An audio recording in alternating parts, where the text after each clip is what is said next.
Assalamualaikum warahmatullahi wabarakatuh. Balik lagi di Creative Channel. Oke guys, balik lagi di Sentra Rumah Jamur Insan Serbelawan, channel inspirasi, motivasi, dan semangat untuk berwirausaha ya guys. Balik lagi kita akan ngobrol-ngobrol santai, ngobrol-ngobrol masalah budidaya jamur tiram.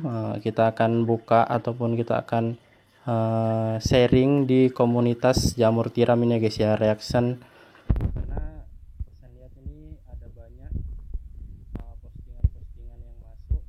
Semoga teman-teman yang ada di komunitas jamur ini juga subscribe guys ya, karena subscribe itu gratis. Jadi buat teman-teman yang belum subscribe, jangan lupa di subscribe dulu, dinyalakan loncengnya supaya nggak ketinggalan uploadan terbaru dari Creative Channel. Nah langsung aja kita masuk reaction yang pertama. Nah ini komunitasnya komunitas jamur tiram, ada 156.000 anggota ya guys ya. Buat kalian yang mau cari referensi, mau bertemu dengan master jamur yang lain, nah di sini juga banyak. Yang penting harus selektif, yang penting harus bisa memilih mana yang benar-benar bagus lah ya guys ya. Benar-benar dia menguasai jamur tiram, bisa sharing-sharing di sini. Nah kita akan langsung aja masuki ke postingan-postingan di sini guys. Yang pertama ini, setelah fermentasi serbuk berbau, apa penyebabnya dan masih bisa digunakan sebagai media tanam jamur enggak bos? Nah jadi kalau difermentasi itu jelas ada baunya ya guys ya, pasti ada aromanya, karena di situ ada campuran dari dedek dan kapur, jadi pasti akan mengeluarkan aroma, tambah lagi air dan serbuk kayunya itu. Nah di sini jawabannya aman. Bau Adam itu apa? Nah itu guys ya, tadi salah ketik ini sepertinya, berbau Adam, mungkin maksudnya bau asam gitu ya guys. Nah, maksudnya berbau Adam. Nah pada nanyain bau Adam sih guys jadinya. Nah mending dicampur bahan yang baru biar hasilnya maksimal, wajar. Nah jadi kalau namanya difermentasi itu pun atau dikompos itu pasti mengeluarkan bau asam. Tapi biasanya sih nggak terlalu asam. Kalau asam kali biasanya itu terlalu banyak kapur, itu bisa ditambah dengan serbuk baru. Ini ada tadi yang berkomentar seperti itu, mending ditambahin bahan yang baru. Iya guys. Nah jadi ditambahi serbuk yang baru sedikit, tambahi air sedikit lagi, baru dikompos 1 malam lagi untuk mengurangi resiko media yang terlalu asam itu tadi guys. Nah jadi harus benar-benar diselektif lagi dalam membuat media guys, supaya hasilnya bagus ya guys. Nah kemudian postingan yang selanjutnya F1 dan F2, ini Mas Ahmad Muzani. Nah ini kita lihat bibitnya, yang kemasan plastik F2, yang kemasan botol F1, harganya berapa? Nah 25.000 guys. Kalau ke Jambi ongkor berapa? Nah jadi yang butuh bibit F1 F2 ini bisa ke Mas ini ya guys ya, kontaknya ada ini guys. Nah bisa kalian langsung menghubungi beliau. Kalau buat teman-teman yang udah gabung di komunitas jamur tiram ini pasti udah tau lah dimana harus beli bibit yang bagus ya guys ya. Kemudian yang selanjutnya dari Ihsan nih guys ya, sama namanya. Mau tanya master, untuk berat backlog itu berapa kilo kalau plastik ukuran 25 kali 35? 20 kali 35, jangan dibully. Nah jadi ukuran 20 kali 35 ya San belum pernah pakai sih guys. Tapi kalau rata-ratanya kita akan lihat jawabannya dari para anggota di komunitas ini, tergantung kadar air, tergantung kepadatan, tergantung jenis serbuk dan kayu yang digunakan. Nah itu ya guys ya, jawabannya detail. Dalam artian nggak mau memberikan jawaban pasti ya guys ya, jadi jawabannya tergantung semua. Kalau serbuk kayu keras plastik 1835, berat standarnya berapa? Kenapa nggak dibuat aja gitu ya guys? Kenapa harus nanya standarnya berapa? Kalau udah dibuat nanti kan tahu dia bobotnya berapa. Ini 13 sampai 14. Makasih infonya. 18 kali 35, iya segitu dia guys, lebih kurang. Kepadatan dan kadar air bagaimana? Kalau untuk jamur tiram putih ukuran segitu 1,5 sampai 1,8 masih mau. Kalau 1,8 ukuran panjang 35, saya rasa kebanyakan air ya guys ya. Nanti dia airnya akan turun ke bawah mengendap. Jadi standarnya 1,3 lah sampai 1,4, mungkin 1,5 kalau mau dapatkan bobot super bisa. Tapi kalau sampai 1,8 udah kelebihan. Minimal 1,5, mohon izin. Kabar gembira, kenapa banyak postingan yang enggak berkenaan dengan jamur ya? Itu bro yang sampean tanya. Lah ini dia guys, ini ada yang memberikan penjabaran plastik ukuran yang digunakan untuk backlog jamur tiram 17x35, beratnya 1,2, hasil panennya 300 sampai 400. Nah itu guys 400 gram, 3 sampai 4 on lah, lebih kurangnya gitu. Kemudian plastik ukuran 18x35, berat lognya 1300 gram, 1,3. Ini kurang air sih guys ya kalau yang ukurannya seperti ini. Ada yang 23x35, hasil panennya sampai 600 gram. Plastik memiliki perbedaan dari hasil panen. Kapasitas kumbung, kecepatan panen juga mempengaruhi. Jumlah bibit yang dibutuhkan, biaya tenaga kerja, kualitas steamer juga mempengaruhi hasil panen. Nah jadi ini ada yang memberikan postingan, nggak tahu nih dia dapat dari mana ya guys ya sumbernya. Tapi ya bisalah kalian coba jadikan referensi. Nah jadi itu guys ya, dari pertanyaan Ihsan Nurdin kita coba ke pertanyaan yang berikutnya. Mari bertukar pikiran. Biasanya para master menggunakan cara apa untuk mengatasi serangga yang hinggap seperti ini? Kalau serangga ini dia nggak ada apanya ya guys ya, nggak ada pengaruh sih, karena dia cuman hanya menghinggap, dia nggak mau bertelur atau nggak mau memakan jamur. Tapi kalau mungkin dia kalau udah dikemas nanti kadang dia masih mau ikut ke plastik. Jadi kalau insan sih cukup digedok-gedokan aja kalau pas panen. Jadi kita lihat bagaimana solusi-solusi dari para master ini guys. Nah di sini insan juga sambil belajar ya guys ya. Di sini nggak ada yang mengajari, nggak ada yang diajari, kita sama-sama belajar, sama-sama sharing, berbagi apa yang kita tahu. Terima kasih udah di ACC. Coba pakai lanet. Wah terlalu keras menurut insan ya guys ya. Kalau serangga seperti ini aja pakai lanet, jamurnya nggak bisa dimakan, jamurnya bisa beracun. Lanet itu obat yang keras. Kemudian yang selanjutnya problem sama, kumbung harus dibersihin, sekitaran kumbung pun harus dibersihin, jangan ada sampah yang busuk yang menyebabkan hewan itu dekat. Nah jadi salah satu caranya menjaga kumbung dan jamur itu terhindar dari serangga-serangga seperti ini, yaitu ya guys, membersihkan kumbung, kemudian jauhkan dari sampah-sampah yang berbau busuk yang bisa mengundang serangga seperti ini guys. Kemudian kita lihat postingan yang selanjutnya. Mana tadi ya guys? Nah ini dia. Punya saya disemprot Marcel langsung hilang om. Jangan cuma sekali tapi tiap hari selama 3 hari langsung hilang kalau disemprot. Marcel pun itu termasuk obat keras ya guys ya. Itu untuk tanaman, biasanya untuk tanaman di luar ruangan yang terkena sinar matahari. Nah jadi itu dia berefek dengan sinar matahari. Jadi dia kalau terkena sinar matahari obat itu semakin keras, semakin tajam. Kalau disemprot pembasmi hama jangan disemprot ke jamurnya. Nah jadi kalau nggak disemprot ke jamur kemana ya guys? Nah, lebih tepatnya ke pinheadnya sih guys kalau menurut insan. Semprotnya di mana? Kalau nggak ke jamur. Bisa terserap apa nggak berbahaya jika dikonsumsi. Intinya jamur itu tanaman organik, bebas pestisida, jangan sampai diberi pestisida kalau bisa. Semoga tidak ada yang mencoba semprot jamur atau backlog dengan baygon. Kadang-kadang ada yang berkomentar gokil ya guys ya, tapi biasa jadi yang berkomentar seperti itu yang master sesungguhnya ya guys. Jangan salah kalian, kadang-kadang master-master ini mereka menyembunyikan diri dengan perlakuan seperti itu, padahal mereka sedang menunjukkan ilmunya.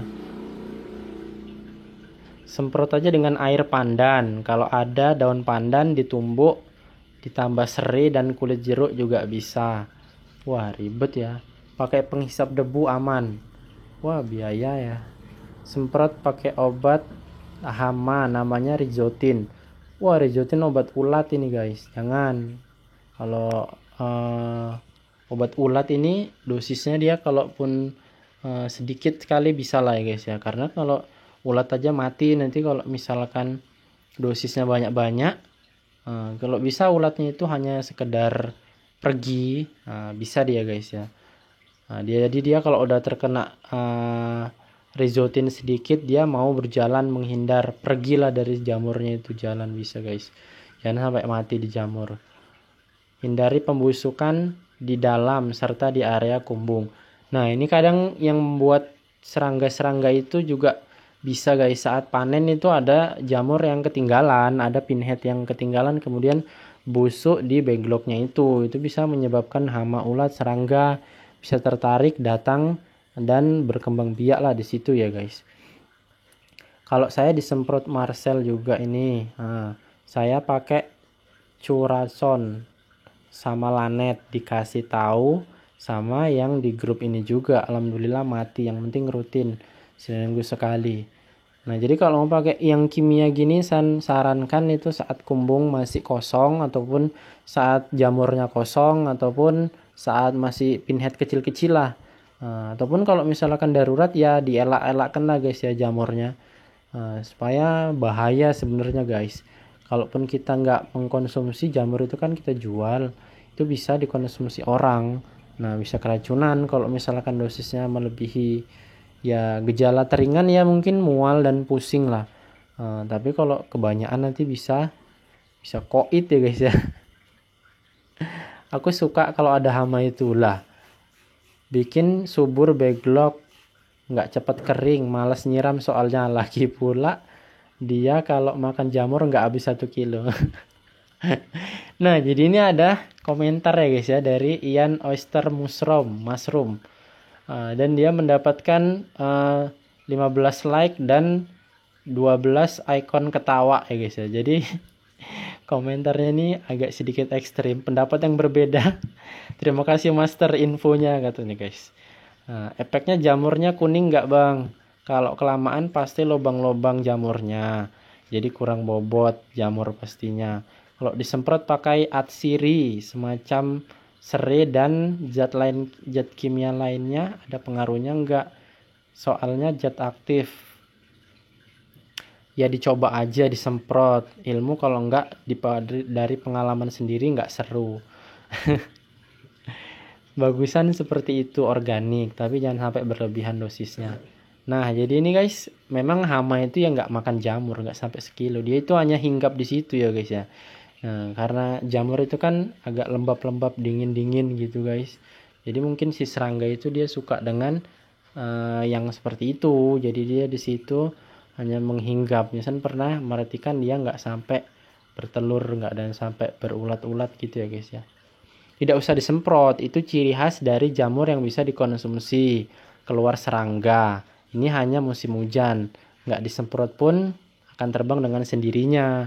Nah ini guys ya, ini ada masukan dari Bu Elis Tiram.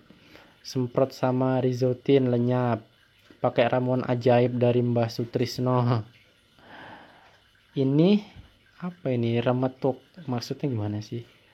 Nah, di sekitar kumbung dikasih plastik aja, terus plastiknya dikuasin dan dikasih lem tikus, dienceri pakai bensin. Jadi nanti pas nyiram itu binatangnya bakalan lengket atau nempel di situ. Kalau saya pakai perangkap kertas seperti ini. Nah ini guys, ada contoh ya guys ya. Terlalu basah, kurangi volume air. Nggak usah disemprot, itu nggak makan jamur. Kecuali kalau ada ulat. Nah itu guys ya, itu sama pendapatnya dengan insan. Pakai heat bakar aja om, taruh di kumbung. Bahaya. Semprot Lanet. Nah rata-rata itu ya guys ya, solusinya pasti pestisida, insektisida. Ini lagi ada obat-obat herbal yang dijual oleh master-master. Coba pakai Bioverina, pakai Lanet, dibeli di toko pupuk pertanian banyak. Itu di tempatku namanya Anggas. Agas. Caranya mudah, beli aja lem merek Stella, dilumuri di botol air mineral terus digantung. Karena Stella punya aroma pengikat, hewan-hewan pasti akan lengket di situ. Beli di toko pertanian, lem perangkap lalat buah.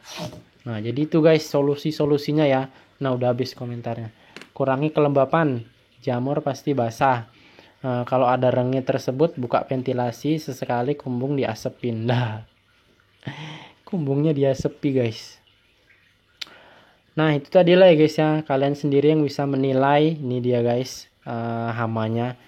Mana yang mau dicoba ataupun mana yang kalian rasa paling efektif untuk mengatasi hama yang seperti ini.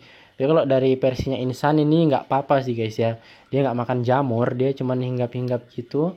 Jadi kalau nanti jamurnya kita petik, kita panen, ya udah dia pergi, paling pindah ke jamur yang lain.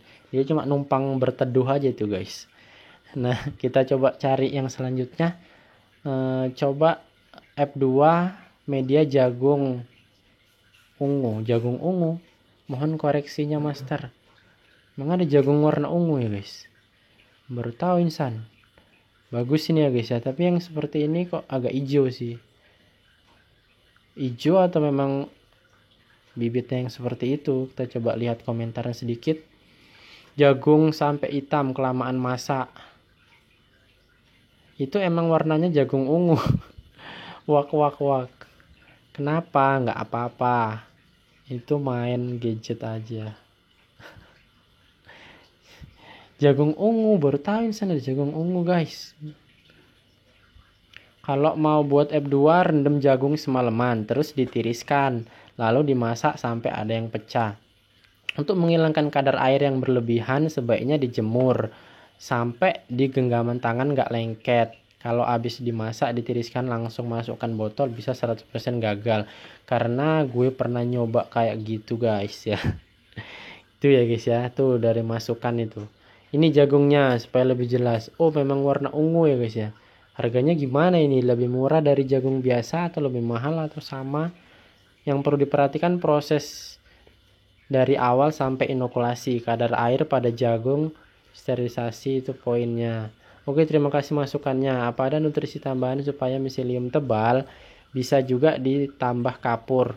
Kalau gitu coba aja satu botol dikasih kapur, botol yang lain tidak. Coba bereksperimen. Nah, itu masukan ya guys ya. Nah, ini udah cukup tebal sih, lumayan, tapi nanti lama-lama juga tebal. Salam dari plat R. Kita lihat ini guys. Ini nggak master lagi nih guys, ini udah pro ya guys ya. Lihat alat steamnya dari besi, kemudian dalamnya dibeli rak-rakan lagi guys. Mungkin ini kapasitas 1000-an lah ya guys ya, steamernya. Atau dia jualan steamer, kita nggak tahu juga sih guys. Nah, itu dia, mantap. Berapaan mas? Nah, ini ada yang nanya harganya. Loh, ini plat R itu mana? Nah, jadi pertanyaannya malah Banjarnegara. Plat R itu di Banjarnegara, ternyata Insan juga baru tahu. Mas jual backlog ora, sijine piro? Aku anayasa. Tuh ada yang nanya backlog. Oke, kita lanjut ke postingan berikutnya. Apakah laku di pasar? Jamurnya besar ya guys ya. Jadi kalau Insan jamur yang besar gini ya laku aja sih guys. Cuman susah ngemas. Biasanya Insan belah-belah jadi 2 atau jadi 3 baru dikemas. Karena kalian kan tahu ukuran kemasan Insan itu ukuran plastik 18 kali 25. Jadi dia hanya muat jamur yang sedang-sedang. Kalau jamurnya terlalu besar itu nggak muat. Lagi turun, biasanya 1 kuintal per hari. Jadi ini panennya panen jamur ya guys ya, nggak usah kita buka. Minta solusinya waktu tumbuh kok kering gini, gimana ya? Lah ini backlognya aja udah kering kali ya guys ya. Ini kurang siram guys. Nah, kita coba lihat, ikut nyimak backlog kadar air. 1 kali tumbuh langsung mati. Jadi gimana? Apa perlu disemprot? Kering amat. Nah, jadi ini benar-benar backlognya dia kurang siram ya. Udah tahu sekarang musim kemarau, malah dibuka lebar. Jadi kalau dibuka lebar ya backlog insan dibuka lebar sih guys ya. Yang penting penyiraman harus diperhatikan. Jangan sampai permukaannya itu kering kali gitu guys. Jadi kalau udah kering kali gitu bisa menyebabkan pinhead pun kering, kurang nutrisi, rusak. Nah seperti itu guys. Rendam di ember. Itu miselium yang di permukaan kok dibuang. Kalau gitu bisa rusak dan gagal. Coba siram 3 kali sehari pengkabutan miseliumnya. Kayak tempe. Memotong plastik juga salah. Kalau udah dibuka lebar seperti itu sering disiram. Nah ini solusi yang tepat. Permukaan backlognya. Dan satu lagi usahakan lantai kumbung basah. Supaya adem. Nah seperti itu guys ya. Koran baru dibuka 2 hari udah tumbuh alhamdulillah. Ini berarti dia kelamaan pullnya. Jadi kalau baru dibuka langsung tumbuh. Nah jadi mungkin itu aja dulu guys ngobrol-ngobrolnya. Nanti kita sambung di video berikutnya. Kalau ada yang mau ditanyakan tulis di kolom komentar di bawah. Jangan lupa di subscribe. Ikuti juga ini komunitas jamur tiramnya, grupnya, supaya kalau insan reaction ataupun kalau kalian komentar di sini, tanya di sini, pas ketemu insan kita bisa reaction lagi pertanyaan kalian. Kita juga bisa bandingkan dengan jawaban-jawaban dari master yang lain guys. Nah jadi sekian dulu video kali ini. Kita jumpa di video berikutnya. Assalamualaikum warahmatullahi wabarakatuh.